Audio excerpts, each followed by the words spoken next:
If somebody is always bullying your son and the person knows that you are very powerful, you can beat him up or send him to jail.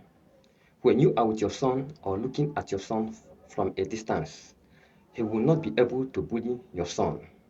But if you go away or take your eyes off your son, he will either give your son a sign that he will deal with him, or he will go as far as giving him a conk on his head.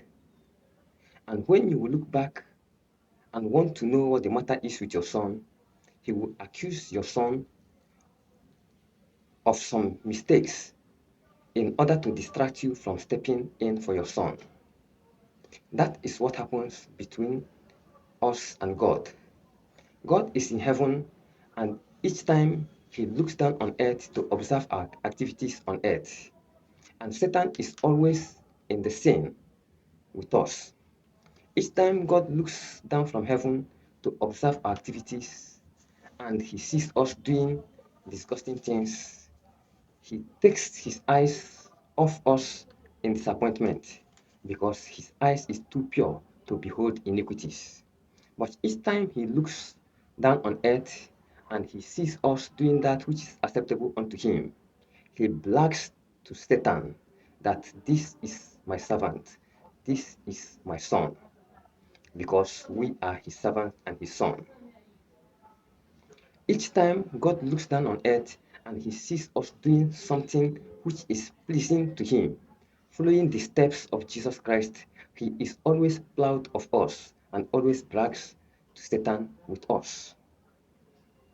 But each time he looks and he sees me doing disgusting things, and he sees you doing disgusting things, each time we are doing something which is morally disgusting, God looks away in disappointment. He takes his eyes off us in disappointment. And that each time he takes his eyes off us in disappointment, it gives Satan, the bully, an opportunity to give us a conk, to buffet us. By the time God will look towards us to know what the matter is, he will bring a lot of accusations against us. He will present a lot of accusations against us to distract God from stepping in for us. And God never wanted it to be so. God wants fellowship with us. That is why he sent his only begotten Son to die on the cross of Calvary to redeem us to God. Having lost our fellowship with God in the Garden of Eden, God redeemed it back to us by the death of Jesus Christ on the cross of Calvary. But each time he looks down on earth and he observes us doing that which is not acceptable unto him, he takes his eyes off us in disappointment.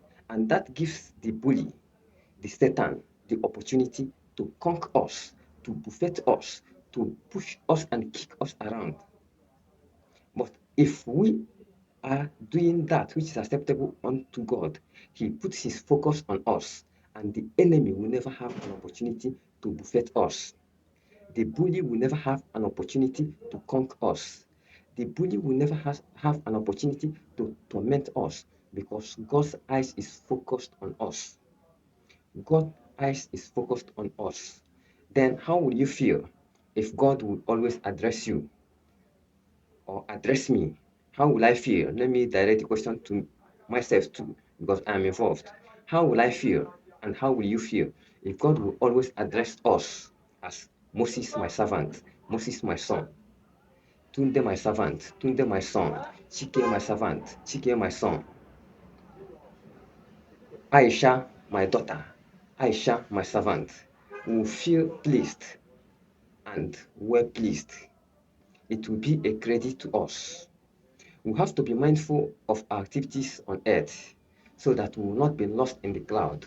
Because if we are lost in the crowd, the enemy will find space, room, opportunities to buffet us. He will find space, seeing that we are lost in the crowd. He will see room to buffet us, to conquer us, to bully us, and to push us around the way he likes. But if we are not lost, if we are doing that which is acceptable unto God, each time He looks, He will be delighted in our activities and His eyes will be focused on us. And that bully, that wicked bully, the accuser of brethren, will not have an opportunity to harm us. He will not have an opportunity to conquer us. He will not have an opportunity to buffet us. Let us be mindful of our activities because we are in the same with the bully who is always looking for chances, opportunities to bully and buffet us. Thank you.